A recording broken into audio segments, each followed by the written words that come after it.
In today's video, I'm super excited to be welcoming Henry Zhao into a conversation with me about data maturity across B2C to B2B companies, as well as running data functions across borders through his time in the United States and in Brazil. But yeah, I'd love to learn more about what it was like spending a good chunk of your career working in data in another country, and then also kind of like the difference between that and working in the States. So I'm wondering if you have any, if you want to kind of share a bit about your experience there. Yeah, so as a reminder, I first moved to Brazil with Facebook. So I was working at Facebook in the US and I transferred to Facebook in Brazil. So that transition was pretty easy in terms of, since it is a global company and everyone was required to speak English, there was just some minor cultural differences, but I would say working at Facebook in Brazil was very similar to working at Facebook in the US. But eventually I ended up at a Brazilian startup, and I would say that is a lot more different. But all of the founders were, they went to UPenn, they went to Harvard, they spent some time working in the US. So culturally, I would think they also had kind of the same working style and kind of the same decision making when looking into software. So that's why we ended up with Segment, whereas a bunch of different Brazilian solutions came up to us. For example, long ago, there was this Brazilian dashboarding company that was, AI first. They said, you guys are using Tableau and Looker, but we are much better because we use LLM for your team to be able to write a prompt and be able to answer data questions on their own. But how long ago? This was like 5 years ago. So this was Oh, before, wow. this was at the start of the pandemic. So I'd say maybe 4 years ago. We didn't like it because the issue with the company at that point was people didn't know what were the right questions to ask. And also the data was very messy. So even if they asked the right questions, that solution wasn't right for us at the time. It was much Yeah. more of a need to clean up the data and make sure that people are asking the right questions. So for example, if they ask how many of our customers came from Facebook or how many people came from Google, there's a lot of double counting because we set up UTMs, but whenever someone clears cookies or whenever they access something from the browser or from their phone, it would be two different IP addresses, right? So Yeah. we were double counting people. We were seeing a lot of direct traffic that wasn't actually direct traffic. So it wasn't that Looker wasn't convenient in that people needed to be able to ask questions using an LLM model, but we needed to have cleaner data. We needed to direct people to ask the right questions and figure out the insights that would actually drive the business forward. So that was, I think, what I learned from that experience. Yeah. Yeah. I mean, I still think that is the Mhm. bare bones that you need in order to do any sort of like prompting on your code base. I mean, now we're using tools like I'm gonna have a whole AI section later in this talk, but like, we're using Cursor on top of like, all the data models that we put together, and it actually works pretty well once you have all the data cleaned up. But if you don't, then like if it's going to make inferences or kind of, it's not good at like kind of layering assumptions on top of it, and like it's kind of a black box, right? So being able to still like own that logic and kind of have that more deterministically set up, I think is still like necessary for any sort of like data activation using like AI, right? Right. Mhm. Yeah. I mean, I'm curious from like a cultural perspective, you felt like the decision making process wasn't that really different. Everyone was kind of either from the US, kind of brought over, or they were trained in the US or educated in some way. But I imagine like, the teams that you were leading or other people you're working with may not have had that experience. So I'm curious if you notice anything kind of wearing about like differences in how people, approach data or interpreted data like in another culture, I guess specifically Brazil versus like what you saw in the States. Yeah, I would say the leadership were a lot of like US people with US experience, but the marketing team, for example, was mostly Brazilian. So Yeah. there was a lot of challenges in terms of communication with the marketing team, like explaining why we need UTMs, explaining why the data is not clean. And then the engineering team also, I would say there were a lot of data bugs or issues with the data because of maybe a lack of English skills, right? So a column might have a typo in it, and then that would break things, or my query Oh, I see. kind of messed up when I have to write a SQL query, right? So I would say those were the only things I noticed about working with people from a different culture. Yeah. And then my most recent company is a very global company, but we work with a lot of teams in India. We worked with a lot of global teams, and I would say just The working speed is a little bit different. The team is a lot more cost based. So we have to like open a Jira for everything we want to do, and processes just end up being really slow. But other than that, I don't see any other like cultural differences or challenges. Got it. Yeah, no, Mhm. that makes sense. Language barrier, and then also just like obviously like how you I guess how work is executed, everything is off tickets, right? So we run a remote global team as well, and we feel that pain. Like if getting people to kind of stretch to like more than one task is kind of difficult because if it's not all Mhm. kind of put into a ticket, then sometimes people don't really think beyond the box. And that's not to throw Yeah. shade at just my team. I just think just in general, even the clients we work with, and we're just remote teams in general, there's less No. of that like being able to tap someone's shoulder and be like, hey, like, could you actually also do this or that? Or and like, yeah, I think yeah, we kind of live in a world with expectation for Mhm. any sort of engineering work is that it has to be like spelled out completely before someone kind of executes on it, right? Right. Yeah. Yeah. Yeah, I'd love to kind of transition towards like, I mean, just like overall, so beyond cultures, just industry experience that you've had. Obviously, you've worked in like massive like B2B companies, B2C companies as well. So I guess B2B in the sense that like your most recent company, I think was that. And then maybe, yeah, obviously Facebook being, I mean, having both sides of that marketplace as well. Yeah, I mean, I don't really meet too many people who kind of like cross the chasm between the, like kind of the two. And I'd love to kind of spend some time talking about like the differences that you see in kind of B2B versus B2C kind of analytics work. Yeah, so over the past 4 years, this has been true for B2B and B2C. I think my biggest challenge has been identity resolution. Yeah.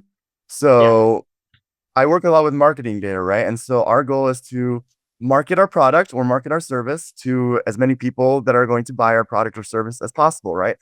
So we set up UTMs, we build the multi-touch attribution model with RudderStack and Twilio segment. But then the issue is what counts as a individual, right? So if Yeah. we're doing B to a large 500 person corporation, who are we actually reaching and who's the actual decision maker? And even when we're doing B2C, right? Like I mentioned before, the challenge is when they clear cookies or when they are on their phone versus their computer, they kind of get a new IP address. So who are they anymore, right? Yeah. So identity resolution, I would say, is the biggest issue. So we've tried to solve that with, RudderStack and Segment having the anonymous ID. We look at pseudo user ID in Google Analytics. And I think even transitioning from Universal Analytics to GA4 was a challenge at some of the Yeah. companies in that, in terms of understanding how we want to set up the events. How do we set up Google Tag Manager so that it makes sense for what we want to analyze? It's still an ongoing challenge in the face of all the people wanting, more data privacy, and I believe that less people are accepting cookies, less people are allowing themselves to be tracked over different apps.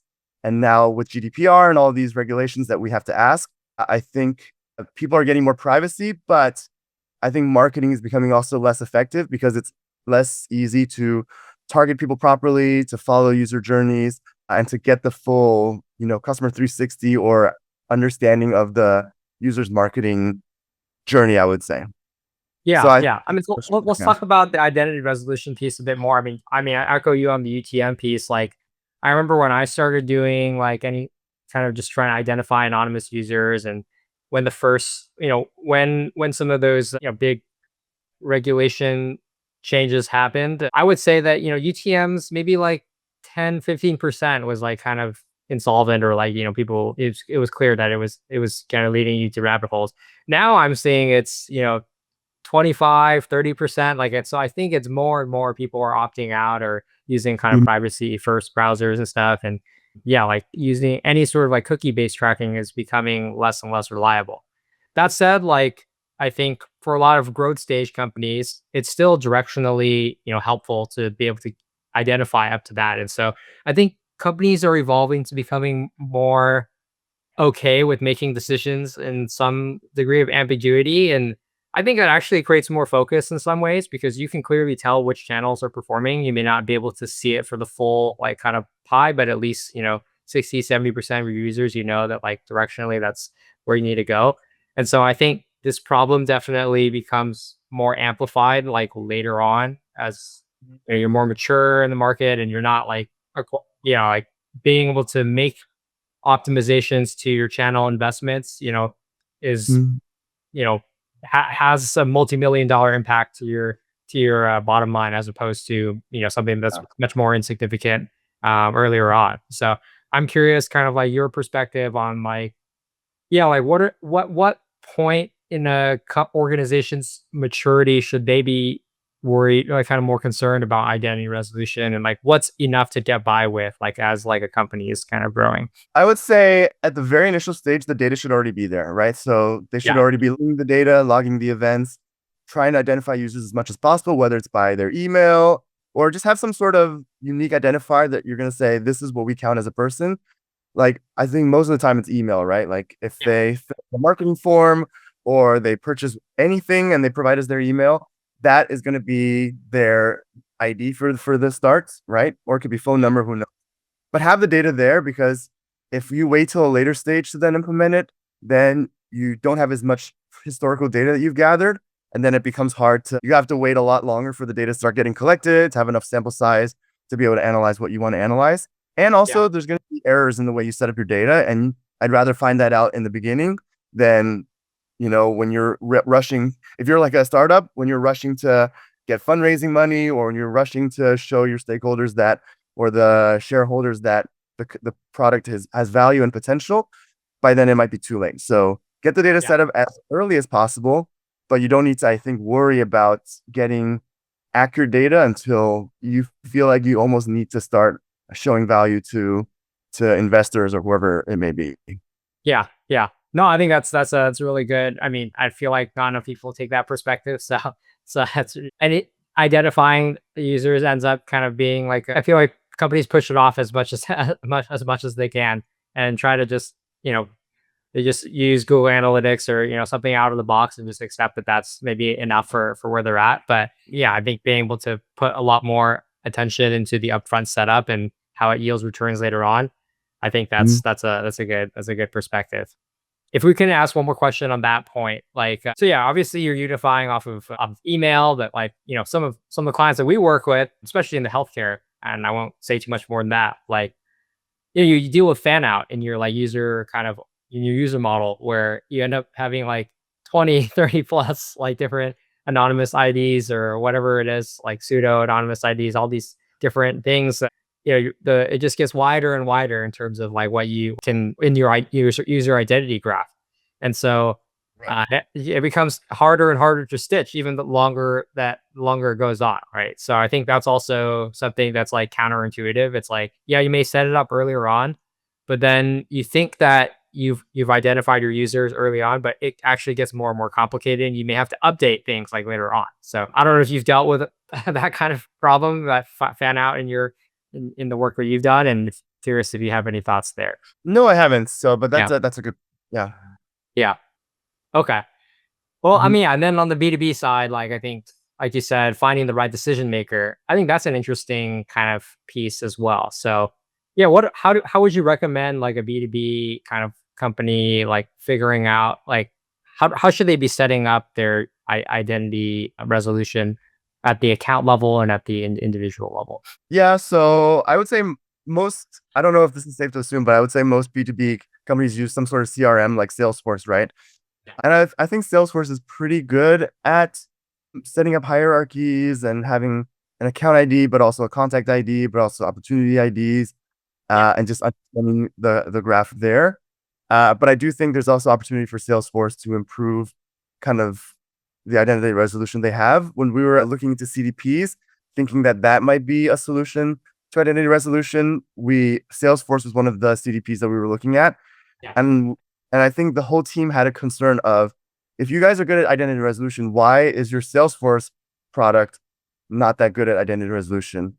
And like kind of got was that, well, you kind of have to pay for our CDP solution to really get our good stuff, which I don't Yeah. know if that's right with our team, but that's something that I always wonder is, Yeah. does Arsenal that I haven't looked at yet that can help us with identity resolution? But for now, we just kind of use like our analysts' knowledge of saying, one of the fields we have in Salesforce is account size. So if the account is like 1 to 5 people in the company, then the decision maker is just whoever is reaching out to us. But if it's 500 plus, then maybe we go by title, where it's like whether it's a manager in the title Mm. or I fire, whatever it may be. right? Yeah. So that was kind of a long-term project we were working on to figure out our own identity resolution. Yeah. No, I mean, Mhm. it sounds like you're creating your own heuristics for how you should be like labeling these different accounts. And yeah, it's funny. I think we mentioned this at the event. We were talking about like how vendors typically hold out like the best features that you want from you unless they pay enterprise prices. And it's often just like this one thing that you really want. And it's like, I don't really care about the other 80% of the things that you're giving me. I just want this one thing and you don't have access to it. Right. And so that forces you to innovate because you have to like find workarounds because nobody wants to pay that enterprise tier. But I feel like that's very much the story of many data people's careers of Mhm. like how they get better at some really specific niche. Yeah. Yeah. But ultimately, like I said, we were at that company, we worked with a lot of global teams, and there was a global team that was just ended up being tasked with identity resolution. So they were just doing a year-long effort of cleaning up emails, cleaning up duplicate accounts, and just making sure that we have a unique identifier for the purpose that we need it for. Yeah. Yeah. Yeah. One more question on this kind of B2B versus B2C side. So obviously on the B2C side, like these are, maybe more high frequency kind of products like the decision threshold is probably lower and that's why you're able to do much higher volume in terms of your marketing efforts and maybe a lot of the business. I know there's a big shift in ecom specifically moving towards subscription and wanting kind of SaaS like predictable revenue and also margins, but generally speaking that's not how it is across the industry, versus like software or traditional B2B SaaS, like very high touch. Once you're locked in for a year long, maybe multi-year long kind of contracts. Mm. From like a data person's perspective, and I guess like in terms of how you serve analytics to your stakeholders, like have you noticed like a big difference in the stakeholders and what they expect from you in terms of quality, accuracy, velocity of like the work that you deliver? Yeah. Well, quality, velocity, and accuracy, I would say no. I would say every company kind of wants to focus on those things, right? But I would say startups care a little bit more about speed because they're always trying to meet a fundraising round or they're trying to make a quick decision on whether to cut a product or to continue a product or what to go in. Additionally, I would say companies where the product is a quick decision turnaround, right? Like whether it's buying a CPG product or just signing up for something really quickly versus like a very expensive software that for a B2B that the company would Yeah. be locked into, have to have training, have to implement that. Obviously, that looks very different, right? So for those quick purchases, it's very much about what are the impressions that the individual are seeing from our marketing? What is their product lifecycle? How can we upsell them? Those types of things. Whereas the B2B, like more heavy products, there is a lot more of an ecosystem where we need to do such attribution. We need to see the full buyer journey. We need to see the product journey because people take longer to make the decision, right? They're not going to just see one ad and be like, all right, I'm going to buy this $1 million software. Also, the sales teams that get involved, right? So at Facebook, you're not going to have a salesperson following up with you on a Facebook ad you saw. But for a B2B, you're going to have sales teams, and then sales is going to want credit for their sales, whereas marketing wants to get credit for bringing sales those leads. So the expectation is how do we as a data team figure out who actually was responsible for that revenue while motivating each stakeholder to still do their best, right? Yeah. So you want to motivate marketing to bring in quality leads, but then you also want to motivate the sales teams to make as many sales as possible and do as many upsells as possible. So how do you attribute and give credit to the proper team while motivating them to maximize revenue? It's kind of like the prisoner's dilemma kind of Yeah. situation, but it's something that we are still kind of trying to figure out. Yeah, no, I mean that's really interesting. I mean, I'm interested. I don't really know that much in that world. I haven't worked at the scale in terms of enterprise SaaS on your side. So I'm curious, like, what have you learned about like what motivate? I mean, obviously everything's tied to a monetary incentive. I'm assuming, but like, what does that distribution look like? And especially from like a multi-touch attribution perspective, like I think a lot of the folks that I talk to, especially, I mean, there's a lot of buzzwords being thrown around, mixed media modeling, multi-touch attribution. Everybody wants to identify, customers beforehand and be able to see what are the different touch points. I think, like you said, if you're just buying like $100 products or something that's, a couple $100, maybe one or two ads will get you there. But obviously with a much longer sales cycle for a couple $100,000 million product, very different. So I'm curious, like, kind of what is like, what is that extreme? What does that side of the world look like? Yeah. Yeah, so for the marketing side, we try to motivate them by two metrics, which is number of leads by segment. So we have different segments which will act differently, right? We have different segments that act differently in terms of conversion rate or amount of time from the lead generated to closed one.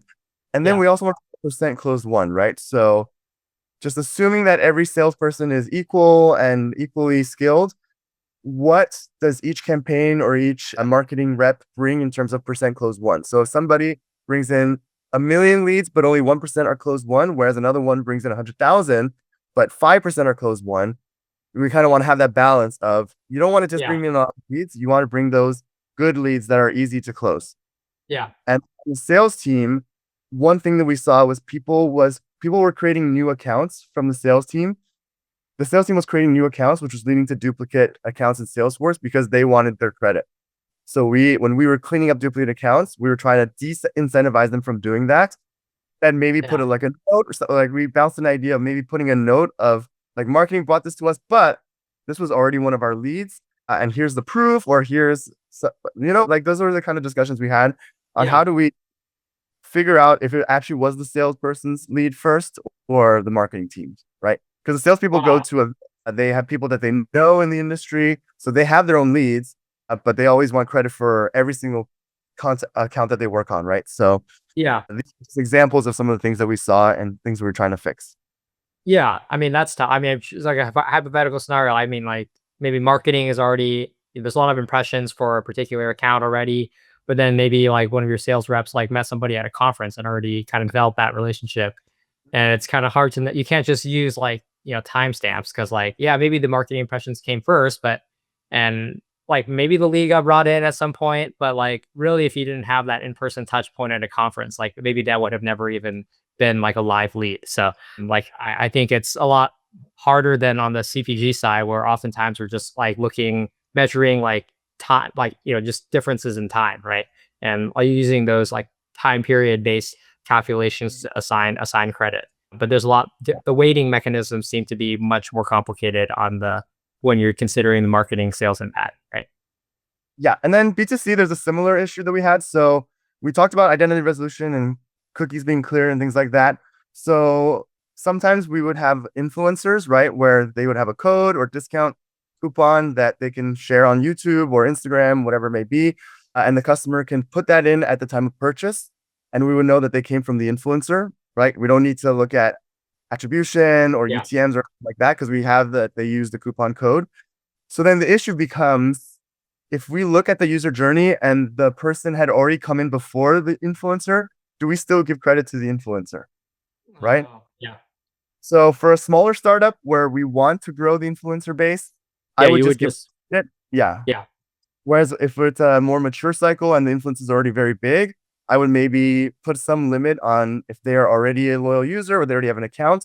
I wouldn't give the influencer credit or maybe give them partial credit, right? So Yeah. I think every company has this issue of we want to motivate people to bring us customers, but how do we give the appropriate credit where it's due? Yeah. Yeah. No, I mean, that's a great example. I think in a lot of the growth stage CPG companies we work with, if they have a coupon, we automatically, we always attribute to the coupon. It's just like, Okay, yeah, yeah. interesting. So it's not, we haven't even really broken it out with more nuance there. Super interesting. I feel like, I want to move on to another kind of topic in our talk. And I think we talk a lot about kind of method and strategy. And so we're interested in talking about the stack a bit more. So I'd love to hear kind of like your personal experience, your dream stack in terms of like what really enables marketing teams.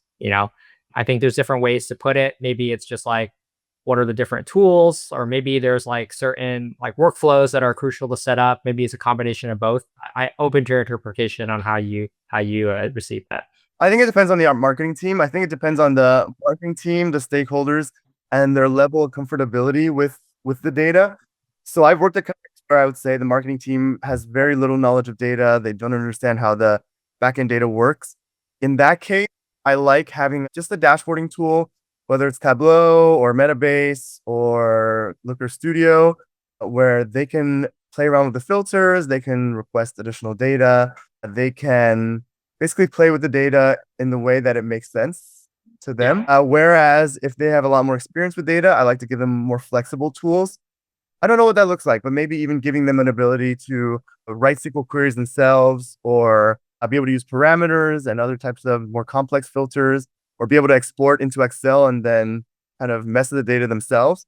If it's a marketing team with not a lot of knowledge of the data, I'm more hesitant for them to export to Excel and Yeah. then do lookups, because they could be double counting things, they could be misinterpreting the data. I just want to be a little bit more hands-on with them. So I kind of Yeah. make a more rigid stack so that they have to come to me and they need additional data. So Yeah. it's kind of like that, I would say. Yeah, no, I think that's a great way of framing it. I think, yeah, kind of the data person is the kind of the gatekeeper to the data, right? And I think if you gatekeep too much, then people complain or there's like, oh, like why is there so much friction having to go through kind of all these, this in order to make these requests and things, and people just want that elusive concept of like self-serve, right? I'm curious, Yeah. like, yeah, and what is there has been a situation you've been in where you've seen self-serve and kind of the execution, the delivery of that be really work well, especially for your marketing counterparts, and maybe another situation, or yeah, and if not, then you can maybe talk about where it hasn't worked. Yeah, I would say one thing that I wish self-serve would work better is the marketing team understanding what I'm capable of as a data person, right? So here's an example. So let's say they have a dashboard that they want to look at with 3 different filters, right? So maybe it's a month, user type, and then I don't know, UTM's medium, Yeah, right? So I put these filters for them and it works fine for them. But then they come up with a question where it's like, actually, I don't care about medium. I care about UTM source. So instead of coming to me and asking me for that, because for me, all I do need to do is just change literally the code from UTM medium yeah, to UTM source, and it's done for them. But they yeah. might think that that would cause me a lot of work, or it might take a long time. So they might export it to Excel, do a VLOOKUP from medium to source, and then like spend a lot of time, or maybe filtering medium by medium by medium by medium by medium and exporting each individual one, Mm, and a lot of time there. So I think that's the challenge that I'd like to address, which is how do I get the marketing team to not do a lot of manual work, and talk to me first to see if there's an easy way I can pull that for them. I Then I see. would understand their needs better and also self-serve them, have them self-serve better. That's so interesting. I feel like, I run an agency. I feel like we come across the opposite problem. I wish people tried to solve their own problems more often. I think anything that's missing is just like, hey, like, can you add this? Can you add this? And there's just always this like additive mentality of like, if you if I don't know how to do something immediately, I'm not gonna try to figure out how to do it. I'm just gonna request it. Maybe that's just the expectation we've set up that like that's how we work with them. But yeah, I think that's interesting. And But I like that because I've come into companies where the previous data person, for example, they had a dashboard for like UTM1 by day, UTM2 by day, UTM3 by day, and then UTM1 by week, UTM2 by day. We can I said, yeah, just make a filter for like whether it's yeah. day, week, month, and then you can make a filter for the UTM. Then you don't need 128 dashboards. You just Oh my have goodness. a Yeah. filter. So Yeah. I think it goes both ways. But I like Yeah. the extreme of how much manual work they're doing so that I can simplify and streamline for them. Yeah. Okay. That's a good point of view. I'd rather I love that than them doing manual work and I not know about it, yeah. and I save them a lot of time. Yeah. Yeah. No, that's fair. I'd love to talk more about kind of the migration from Segment to RudderStack specifically. I think we talked about kind of motivations around it, like just being have more flexibility, and obviously the cost driven as well. Yeah, I guess anything else that you felt like you were able to when you were setting that when you were building that case for your stakeholders on like why they needed to move from one tool to another. I imagine, at least in my shoes, a lot of the time the person who controls the budget, they're pretty tool agnostic. They don't understand. It's a lot of it is back end work that they don't really see. And so Mhm. able to, it really has to be a cost driven decision. That's the biggest thing. But anything else that you felt like really helped you kind of like push for that decision? No, I'd say it's strictly just a budget thing, right? Segment. Yeah. Once you get to a certain amount of events or MAUs, I don't remember which one it was, they significantly jacked up the price, and every company has budgets, right? We can't just Yeah. pull money out of thin air. So we looked at a decent solution that fit into our budgets, and the RudderStack team was very helpful in getting us set up and understanding how things work, and they were very helpful to us. Yeah. Okay, cool. And then as far as like, Segment kind of comes out of the box with a lot more boundaries and kind of things in place that you set up in a UI, obviously meant to be more friendly for non-technical folks to also migrate their workflows into it. Whereas like RudderStack, everything ends up running through the data team and having to kind of all anything lives in the warehouse now. So were there any like yeah, was that what you anticipated? Any unexpected challenges you ran into with kind of switching the paradigms of how some of these data workflows worked? No, I think just working with engineering was a little bit of a challenge because they always have so much going on, right? I'm sure anyone at every company can understand how engineering is always swamped. I would say just working together with them and making sure that it gets set up as quickly and as correctly as possible. Yeah. I'm curious, like obviously in the phase rollout, like kind of what were those phases for you? I mean, if there's anything that's meaningful to talk about there, and then like what do you feel like was get what you guys got hung up on? I would say on my end, one of the challenges that I am still facing is so a lot of companies have, a segment or RudderStack, but then they also have Google Analytics 4, but then they also have some sort of telemetry tool, right? Whether it's a mix panel or an amplitude to log events and analyze those events. I think a challenge is explaining to stakeholders and explaining to marketing why those numbers don't match, explaining what the difference between client side and server side is. I think that is always a challenge. We try to explain it like the purpose of this logging is different.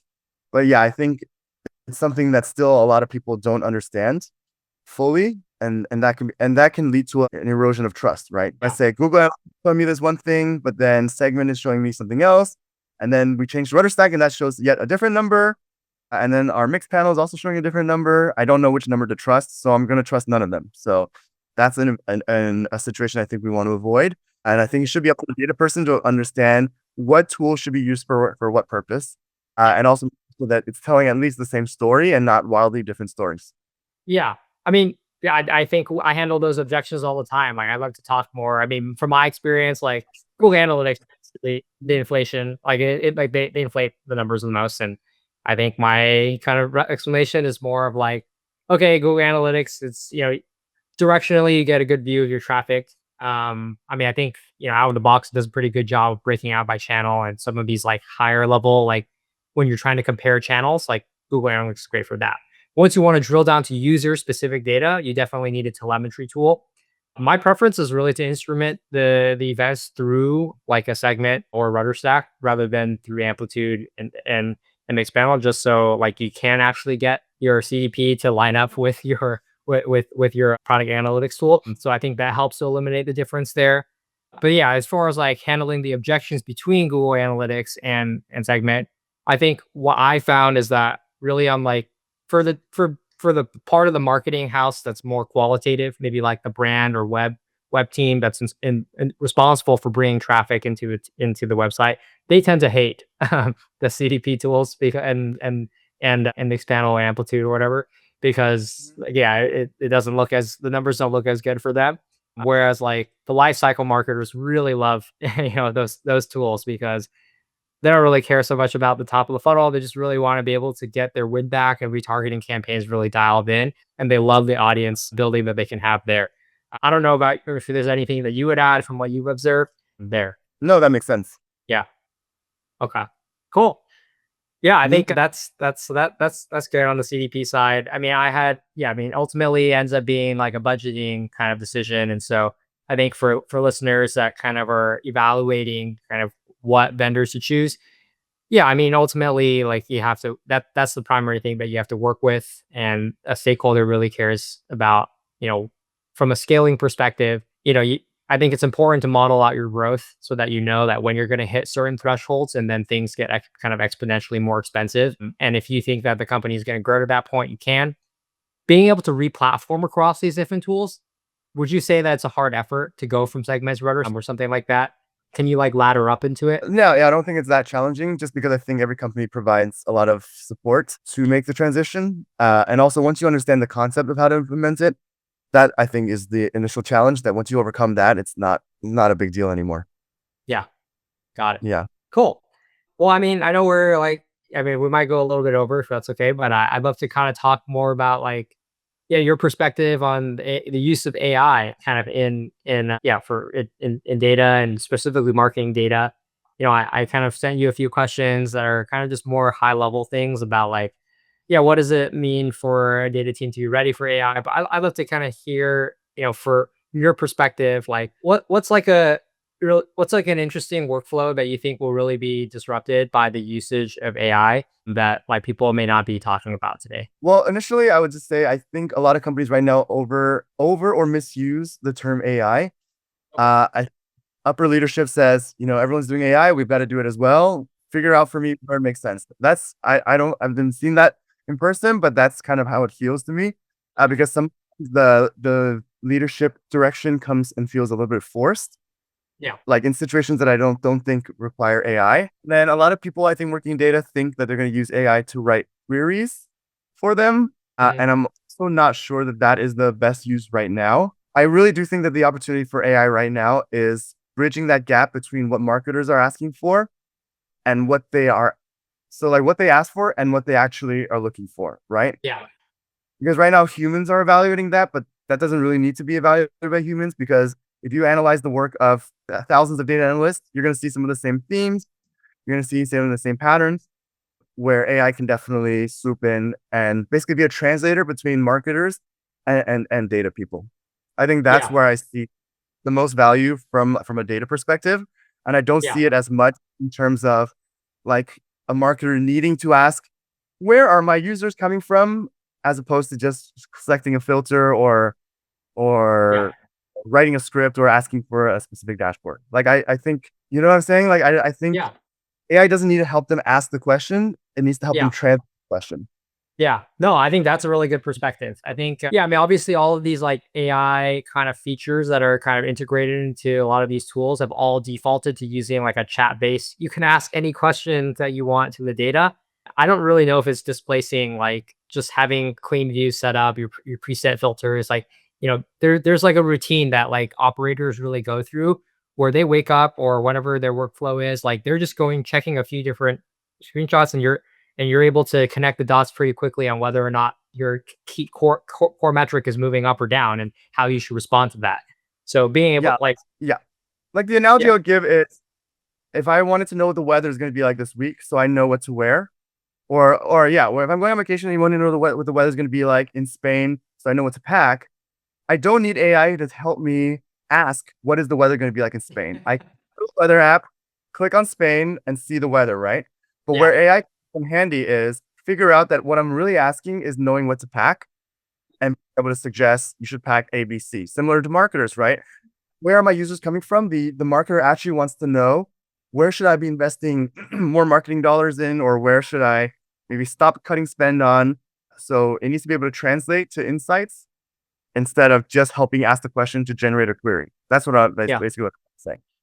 yeah. No, I think that's a really good analogy. And I'll add one more thing. So I think Mhm. from my perspective, one of the biggest barriers to better marketing, activation for data, is just the simple fact that maybe the life cycle person or other my marketing counterpart is not fully stretching the capabilities of like what they could be using to retarget. And so we end up kind of just like circling the same set of like descriptive, attributes for like, where a user is coming from, location, like kind of maybe different types of source, different grains of source, and maybe some basic behaviors like, number of orders or whatnot. But being able to stretch their perspective on like, there are a lot, what is that like ideal like user model that we can kind of create for you, so that, yeah, we layer in some predictive attributes in there, predicted LTV or something like that, and being able to help them to be more creative with the different segments that they're using in their campaigns. And so I find that, AI definitely helps fill that gap and be able to give them that coaching, so that they can also level up like what their capabilities of for how they can be more personalized in the retargeting of customers. So yeah, I mean, that's something that I'm still kind of working through with my clients, but I think that's probably the most exciting part of this particular workflow to me, of like how I want to be able to use AI better to be able to help kind of coach my counterparts to do that. Yeah. Yeah, cool. Well, I mean, I think with the remaining kind of time we have left, I think I like to do just like rapid fire questions. Yeah, what's like underrated tool that you love that people don't talk about? I like Looker Studio a lot. Okay. So Looker Studio used to be different, right? Like you'd have to write LookML, you'd have to Yep. set up all these different structures, but now it's pretty much blended into Data Studio from Yeah. Google, and I just like how flexible it is with all the different data sources and how easy it is to use. I think every dashboarding tool has some flaws, but this one I would say is more underrated, whereas some other tools like maybe Power BI are a little bit overrated. That's Yeah. just my opinion. Yeah. I Mhm. mean, budget and flexibility wise, Looker Studio definitely it gives you that. Yeah. Yeah. I mean, I guess maybe you already answered this, but like kind of overhyped, kind of like not necessarily term in AI, but like we talked about overhyped usage of AI, right, in data. So I think your analogy kind of answered that. But is there anything else that you feel like you're just like pretty indignant about how AI is being thrown around in data? No, I just think it's sometimes a little corny when we're evaluating a software with the sales team, and then the sales team will always say like, and plus we use AI for XYZ that we don't really even care about. My advice to salespeople in the tech space would be, don't feel like you have to say AI. Really understand your customer and what their needs are, and if it makes sense Mhm. to them, just mention it. But don't say, oh well, we've checked that box, the box that everyone is trying to check. Yeah. Just the box, because it comes across as a little bit corny. Yeah. No, that's good. Know your customer. And yeah, AI is kind of overused at this point. So don't bring it up unless you really know what you're saying. So Yeah, yeah. exactly. Yeah, also know what you're saying. Yeah. And then if not in data, like what would you be doing? Like, yeah, career wise or just maybe not career. I think I would like to be a doctor, maybe. Oh, Uh, wow. Studying like medical biology, those kind of things. I'm staying in data because it's too late for me to go back to medical school, but that always. It's never too late, right? So, and yeah, okay. And then is there like a book or kind of concept paradigm that like framework that really shaped kind of the way that you approach data? I would say for like from a corporate perspective, I think Radical Candor is a good book to read because it's so important when dealing with communication, giving feedback, and just working with a lot of cross-functional different teams.